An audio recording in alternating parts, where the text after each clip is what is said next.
భక్తులకు విజ్ఞప్తి, వచ్చే ఆదివారం 21వ తేదీ ఆషాఢ శుద్ధ పౌర్ణమి గురు పౌర్ణమి పురస్కరించుకొని మన దేవాలయంలో విశేష పూజా కార్యక్రమాలు నిర్వహించబడుతున్నవి.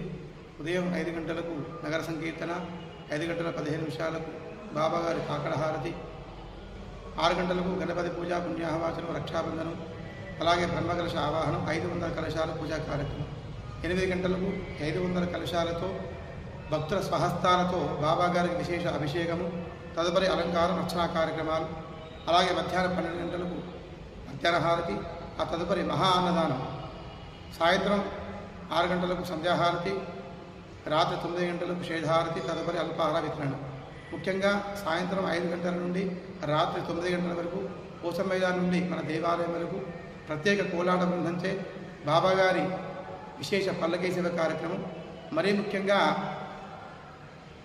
20వ తేదీ శనివారం సాయంత్రం 7 గంటల నుండి 21వ తేదీ గురు పౌర్ణమి ఆదివారం సాయంత్రం 7 గంటల వరకు ఓం సాయి, శ్రీ సాయి, జై జై సాయి అను ఏకనామ యజ్ఞం కూడా జరుగుతున్నది.